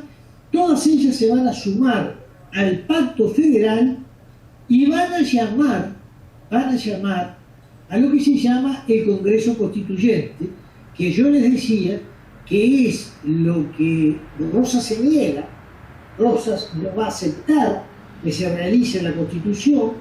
Entonces, López y Quiroga quedan por un lado, Rosas renuncia, en el año 1832 asume Balcarce, pero asume prácticamente sin apoyo de nadie. Y Rosas va a realizar en el año 33 una campaña del desierto, que es una campaña en la cual no hay una expansión territorial, pero hay una enorme cantidad de acuerdos con las tribus.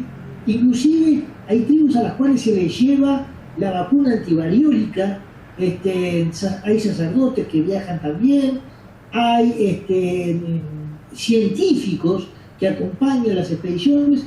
No se va a lograr tomar un territorio importante, pero no es en forma absolutamente sangrienta. Quiere decir que entonces, por un lado, Rosas abandona en ese momento la vida política y avanza hacia el sur, tratando de aumentar los límites hacia la Patagonia. Por otro lado, la esposa de Rosas, era Encarnación Ezcurra, es la que en realidad va a decidir el destino, va a ser muy influyente en el destino político de Rosas. Ella es la que crea el Frente de los Apostólicos, que luego se va a convertir en la Mazorca, ¿verdad? Y va a ir catapultando a su esposo desde el punto de vista político, le va a ir indicando la importancia de que no abandone la política. Y entonces, en definitiva,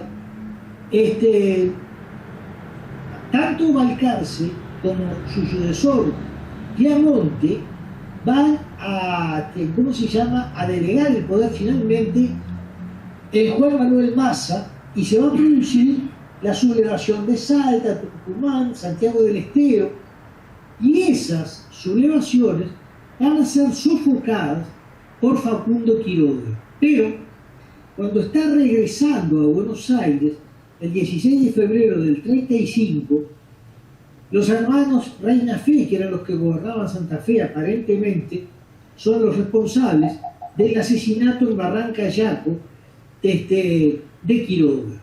Quiere decir que de los dos caudillos federales que hay en 1834, el caudillo federal que va a quedar va a ser Rosas. Rosas tiene un plan de gobierno, un claro plan de gobierno. En primer lugar, restaurar el orden. Lo que es la Argentina actual estaba absolutamente dividida y balcanizada. Rosas es una figura fuerte, es el estanciero más fuerte de la provincia, más rica de todas. En ese momento inclusive se decía en Buenos Aires, refiriéndose al resto de las provincias, los 13 ranchos, ¿no? Porque Buenos Aires era absolutamente más poderosa que las demás. Y Rosas, dentro de eso, era el más poderoso de la provincia, más poderosa. Vean ustedes el poder que realmente tenía.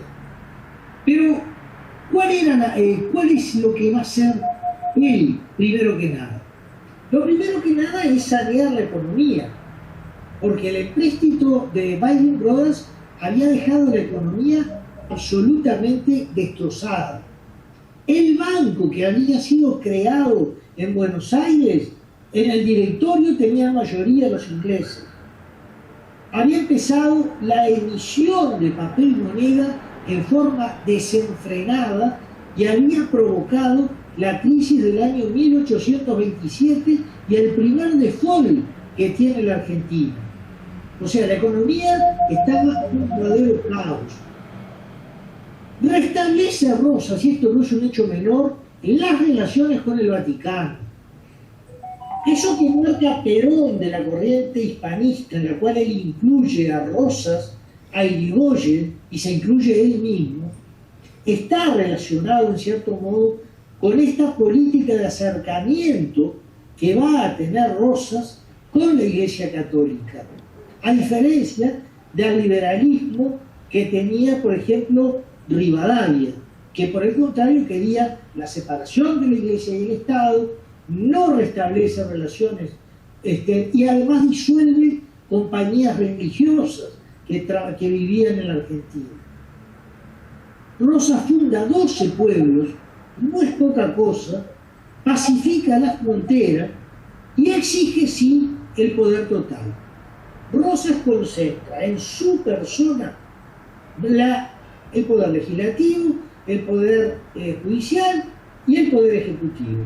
Y por lo tanto no va a buscar que haya una constitución que limite esos poderes. El resto de la Confederación son provincias con un relativo grado de autonomía. Vuelvo a repetir, ¿qué ha pasado con las provincias del interior? Se han empobrecido enormemente porque no pueden competir con los productos que ingresan del exterior. En segundo lugar, las provincias no pueden a su vez realizar su propio comercio, aún las que están sobre el río Paraná y sobre el río Uruguay, porque no se autorizan sus aduanas. Y vuelvo a repetir, no se federaliza el ingreso de la aduana de Buenos Aires, que queda en Buenos Aires.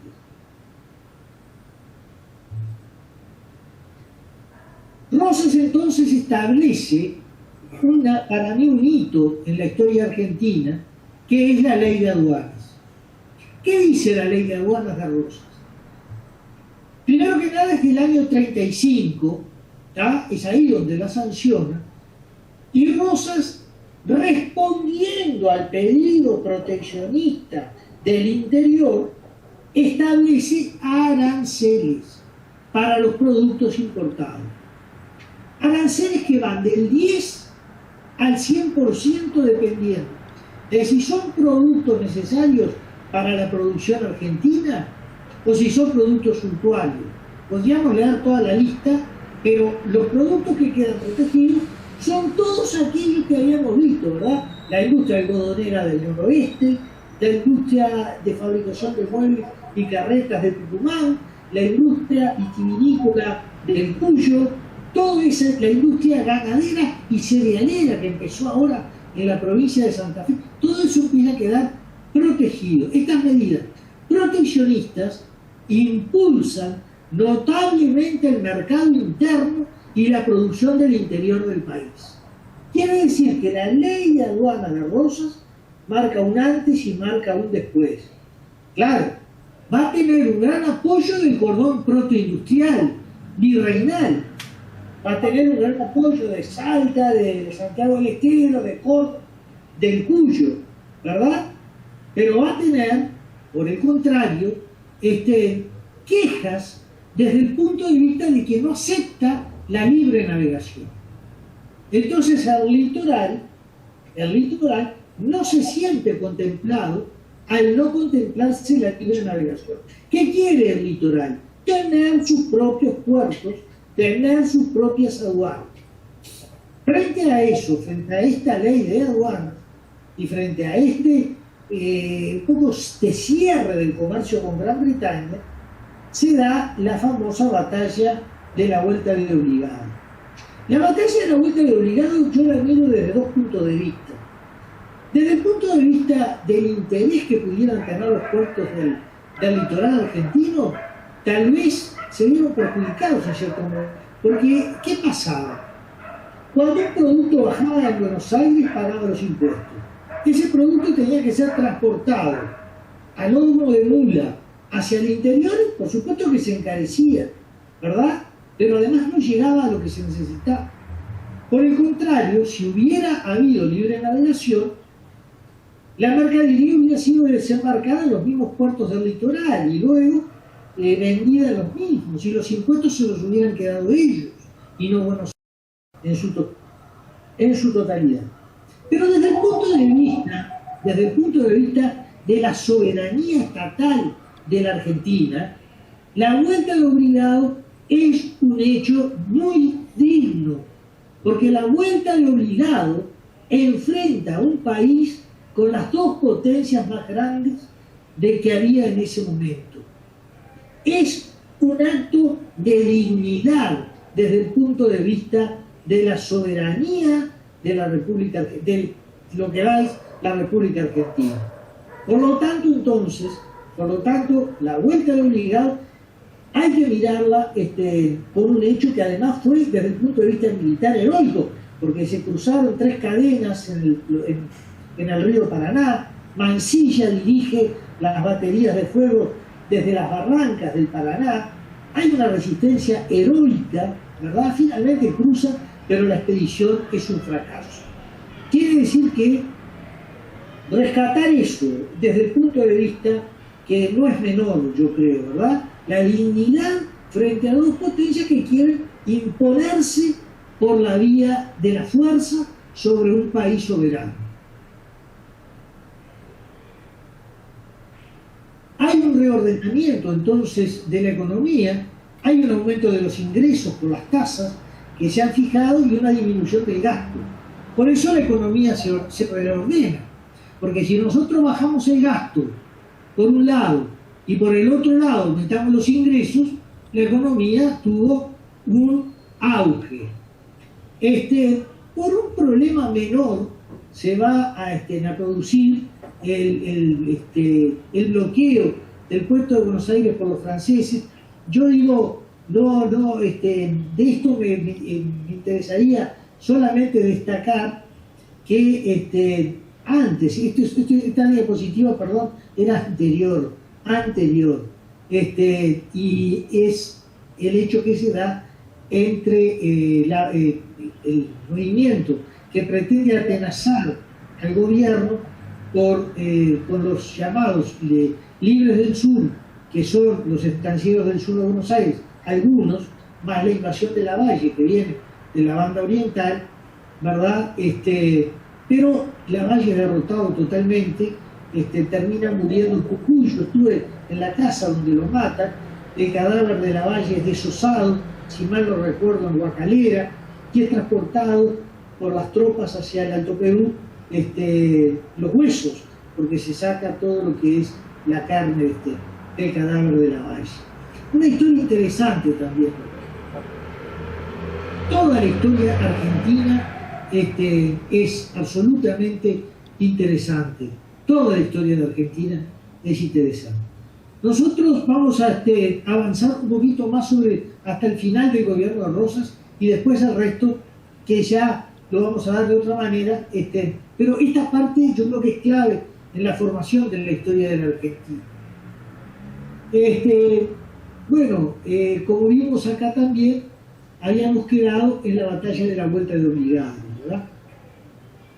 En el año 1851, se produce un hecho. Rosas todos los años renunciaba, todos los años se le renovaban los poderes extraordinarios por la legislatura y todas las veces se le nombraba para que manejara las relaciones exteriores de la totalidad de la Confederación, ¿verdad? Pero en el año 51 se produce un hecho interesante. Urquiza acepta la renuncia de Rosas y se proclama él mismo para manejar las relaciones exteriores. En pocas palabras, dos caudillos federales se enfrentan. ¿Por qué? Porque acá hay otro hecho interesante. Urquiza es un traidor frente a Rosas. Yo creo que Urquiza reclama, en definitiva, que se lleven a cabo dos viejos acuerdos del Pacto del Pilar, que eran la libre navegación de los ríos y la Asamblea Constituyente. En definitiva, entonces, se forma un ejército grande en el cual participa la Banda Oriental, ya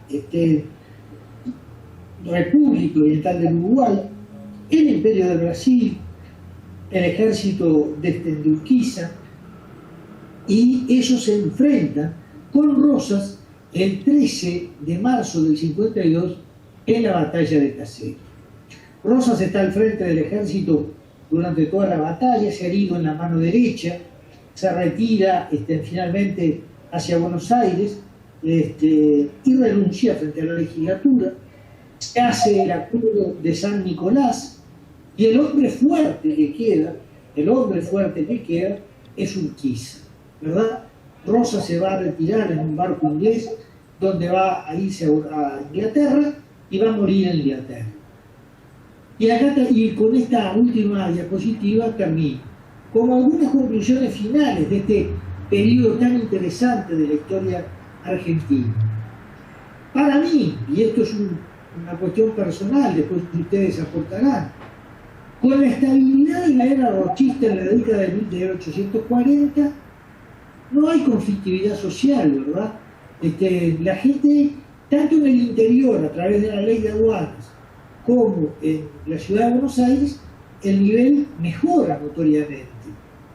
Las exportaciones se incrementan y diversifican, destacándose los cueros vacunos y ovinos, de alambra y una amplia variedad de maderas, que vamos a ver que luego las maderas van a tener un gran valor dentro de la Argentina, con los quebrachales, que van a ser, o casualidad, también la famosa forestal va a ser también de los ingleses y le va a dar horribles dolores de cabeza a Hipólito Yrigoyen. Pero eso lo vemos la vez que viene. La superficie cultivada de trigo en Buenos Aires, Santa Fe, Entre Ríos y Córdoba aumenta 12 veces respecto a 1810. De 1832 a 1850, la aduana de la provincia de Buenos Aires experimenta un crecimiento importante, pasando de 1.200.000 pesos plata a 4 millones. La expansión del comercio estimuló la producción ganadera y saladeril y, por supuesto, además, los mismos sectores que eran dueños de la tierra vinculados a ella.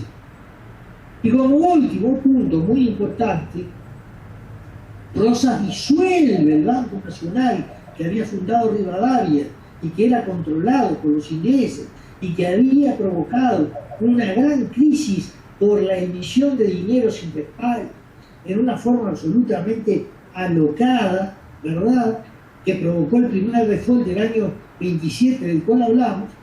Rosas lo declara desaparecido, funda en su lugar el Banco de la Provincia de Buenos Aires y establece un papel moneda estable que no se va a devaluar durante todo su gobierno y que va a ser de circulación nacional.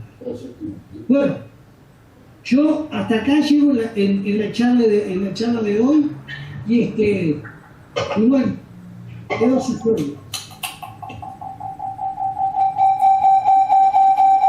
Me estás acoplando porque tenés dos ingresos simultáneos, no sé cuál es el objetivo.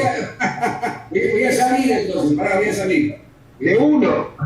Espera un poquitito, a ver si lo sé hacer. Vamos. ¿Ah? Lo logró, va bien. ¿Va bien? Sí. Escucho. General Abuel, creo que usted tiene la palabra.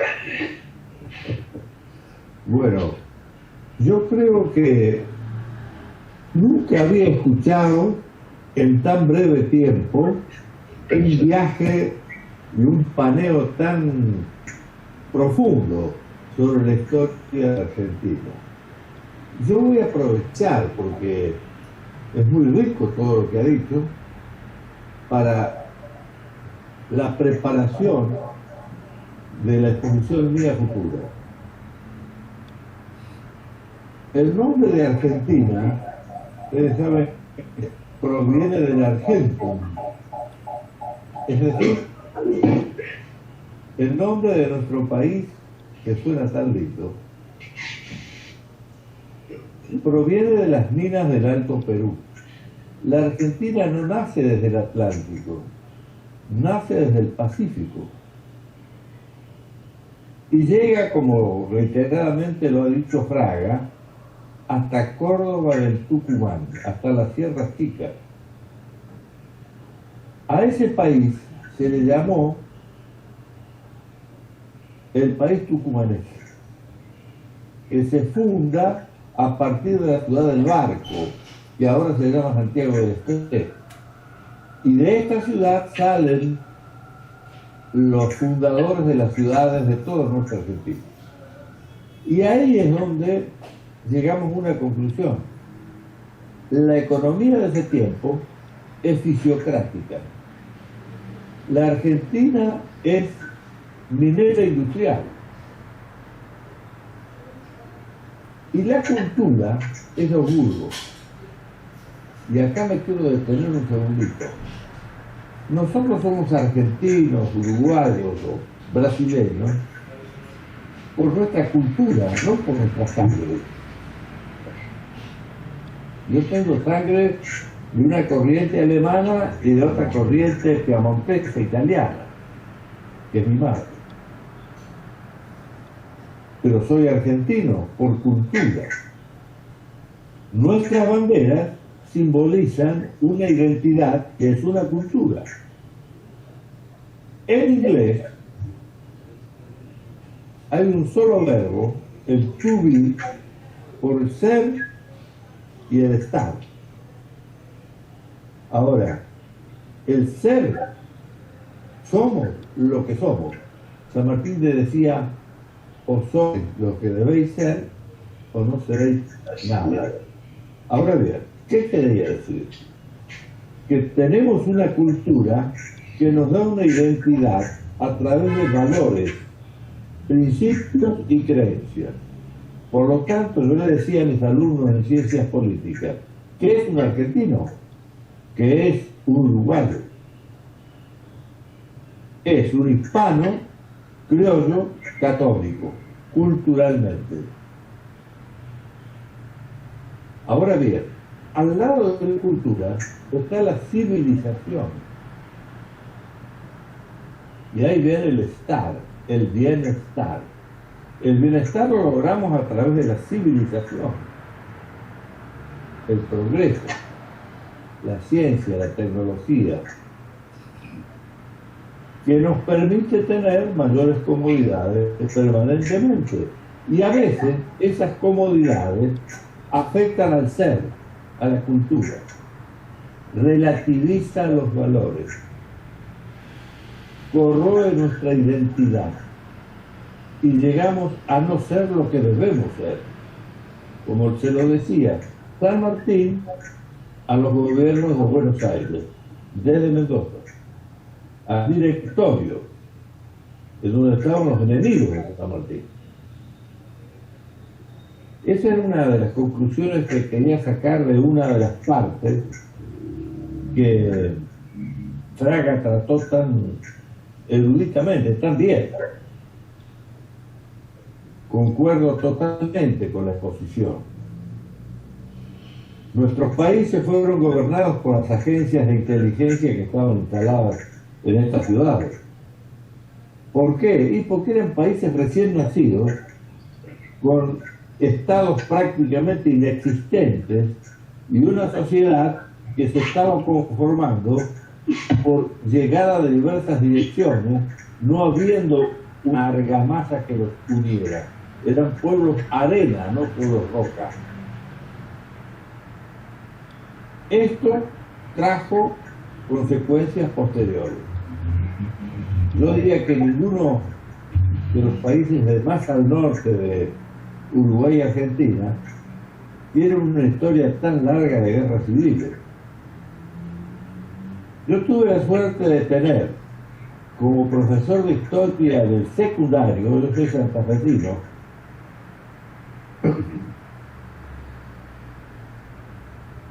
por ahí dijeron que los Reinafe eran de Santa Fe, no, son cordobeses.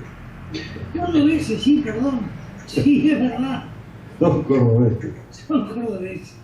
Los fusilaron y los colgaron acá en Plaza de Mayo, después de 2 años de juicio que abrió Rosas acá, por el asesinato de Quiroga. Muy bien. Mi profesor de historia era un descendiente de López, el doctor Busaniche, José Carmelo Busaniche, que nos decía en el aula: yo de los cuentos de Aura sé poco, pero los de antes los conozco a todos. Él había heredado el reservorio documental del caudillo de Santa Fe, Estanislao López, que gobernó Santa Fe 35 años. Imagínense, era el que controlaba el Camino Real, un tramo del Camino Real. López entra la orden que venía de Buenos Aires, de los enemigos de San Martín, para que cuando vuelve de la campaña llega a Mendoza y se entera que terminaba de morir su mujer de 25 años, tuberculosa, acá en Buenos Aires. Entonces, él hace saber que va a viajar a enterrar a su mujer. Y López toma una carta que va dirigida a los Reinafe para asesinarlo a San Martín en el mismo lugar donde fue asesinado Quiroga. Y ahí es donde se 70 lanceros para hacer la travesía a caballo a Buenos Aires. San Martín viene solo y por sorpresa. Bueno, pero esta es una anécdota más de lo que ha dicho Fraga para poder, Muy interesante. adornar un poco el hecho. Los enemigos de San Martín eran los amigos de los ingleses.